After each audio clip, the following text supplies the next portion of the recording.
ಬೆಂಗಳೂರಿನ ಗಾಯನ ಸಮಾಜದಲ್ಲಿ ನಡೆದ ರಾಜ್ಯ ಒಕ್ಕಲಿಗರ ಸಂಘದ ಸಭೆಯಲ್ಲಿ ಸಂಘದ ಅಧ್ಯಕ್ಷರು ಮತ್ತು 14 ನಿರ್ದೇಶಕರು, ಉಪಮುಖ್ಯಮಂತ್ರಿಗಳಾದ ಡಿಕೆ ಶಿವಕುಮಾರ್, ಸಚಿವರಾದ ರಾಮಲಿಂಗಾರೆಡ್ಡಿ, ಕೃಷ್ಣ ಬೈರೇಗೌಡ, ಎಂಸಿ ಸುಧಾಕರ್, ಶಾಸಕರಾದ ಪ್ರಿಯಾ ಕೃಷ್ಣ, ಎಂ ಕೃಷ್ಣಪ್ಪ ಪಾಲ್ಗೊಂಡು ಬೆಂಗಳೂರು ದಕ್ಷಿಣ ಲೋಕಸಭಾ ಕ್ಷೇತ್ರದಲ್ಲಿ ಕಾಂಗ್ರೆಸ್ ಅಭ್ಯರ್ಥಿ ಸೌಮ್ಯಾ ರೆಡ್ಡಿ ಅವರಿಗೆ ಒಮ್ಮತದ ಬೆಂಬಲ ಸೂಚಿಸಲಾಯಿತು.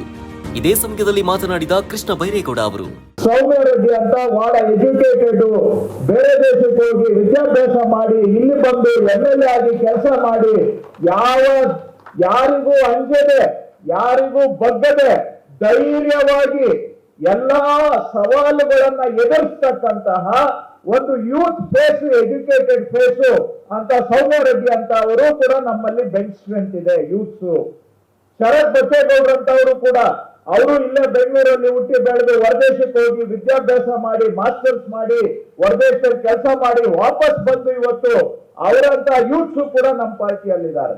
ಈ ತಾನೇ ಹೈಯರ್ ಎಜುಕೇಶನ್ ಮಿನಿಸ್ಟರ್ ಸುಧಾಕರ್ ಆಗಿದ್ದಾರೆ.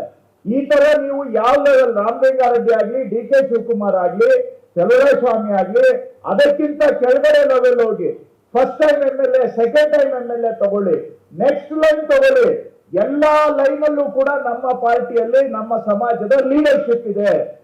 ನಾನು ಬರೀ ಯಾರೊಬ್ಬರ ಬಗ್ಗೆ ಮಾತಾಡ್ತಾ ಇಲ್ಲ, ಡಿಕೆ ಶಿವಕುಮಾರ್ ಒಬ್ಬರಿಗೋಸ್ಕರ ನೀವು ಮಾಡಿ ಅಂತ ಹೇಳ್ತಾ ಇಲ್ಲ.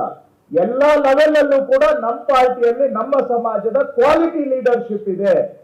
ನಾಳೆ ದಿನ ನಮ್ಮ ಸಮಾಜಕ್ಕೂ ಲೀಡರ್ಶಿಪ್ ಕೊಡುವಂತವ್ರು ಇದ್ದಾರೆ, ಈ ರಾಜ್ಯಕ್ಕೂ ಲೀಡರ್ಶಿಪ್ ಕೊಡುವಂತ ಕ್ವಾಲಿಟಿ ಲೀಡರ್ಸ್ ನಮ್ಮ ಪಾರ್ಟಿಯಲ್ಲಿ ಇದ್ದಾರೆ ಅನ್ನೋದನ್ನ ನಾನು ಧೈರ್ಯವಾಗಿ ನಿಮ್ ಮುಂದೆ ಹೇಳಬಲ್ಲೆ. ಅಂತ ಒಂದು ಕ್ವಾಲಿಟಿ ನಮ್ಮಲ್ಲಿ ಇದೆ. ನಾಳೆ ಯಾರೇ ಆಗ್ಲಿ ನಮ್ಮ ಪಾರ್ಟಿಯಲ್ಲಿರುವಂತ ನಮ್ಮ ಸಮಾಜದ ಲೀಡರ್ ಯಾರೇ ಜವಾಬ್ದಾರಿ ಸಿಕ್ಕಿದ್ರು ಕೂಡ ನಮ್ಮ ಸಮಾಜ ತಲೆ ಎತ್ಕೊಂಡು ನಮ್ಮ ಲೀಡರು ನಮ್ಮ ರಾಜ್ಯಕ್ಕೆ ಒಳ್ಳೆ ಲೀಡರು ಅಂತ ಹೇಳ್ಬೋದು. ಅಂತಹ ಕ್ವಾಲಿಟಿ ಲೀಡರ್ಶಿಪ್ ನಮ್ಮ ಪಾರ್ಟಿಯಲ್ಲಿ ಇದೆ. ಅದರಲ್ಲಿ ಒಂದು ಭಾಗ ಸೌಮ್ಯಾ ರೆಡ್ಡಿ ಅವರು MLA ಆಗಿ ನಮ್ಗೆಲ್ಲರಿಗೂ ಕೂಡ ಬಹಳ ಹೆಮ್ಮೆ ತರೋತರ MLA ಆಗಿ ಕೆಲಸವನ್ನ ಮಾಡಿದ್ದಾರೆ 5 ವರ್ಷ. ನಾವೆಲ್ಲ ಯಾವಾಗ್ಲೂ ಕೂಡ ಅವ್ರನ್ನ ಕಂಡ್ರೆ ಬರೀ ಪ್ರೀತಿ ಅಷ್ಟೇ ಅಲ್ಲ, ಹೆಮ್ಮೆ ಪಡ್ತೇವೆ. ಅಂತ ರೀತಿಯಲ್ಲಿ ಆಕೆ ಕೆಲಸವನ್ನ ಮಾಡ್ಕೊಂಡು ಬಂದಿದ್ದಾರೆ.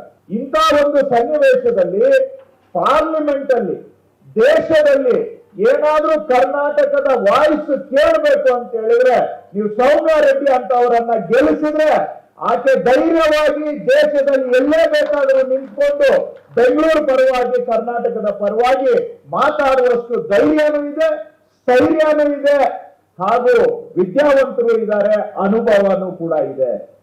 ಆ ಕಾರಣದಿಂದ ನಮ್ಮ ಕರ್ನಾಟಕದ ಧ್ವನಿ ಇವತ್ತು ಕೇಳಬೇಕು, ನಮ್ಮ ಅನ್ಯಾಯದ ವಿರುದ್ಧ ಹೋರಾಟ ಆಗ್ಬೇಕು ಅಂದ್ರೆ ಸೌಮ್ಯಾ ರೆಡ್ಡಿ ಅಂತವರು ನಮ್ಗೆ ಬೇಕೇ ಬೇಕು. ಇದನ್ನ ದಯವಿಟ್ಟು ಗಮನದಲ್ಲಿ ಇಟ್ಕೊಳ್ಳಿ.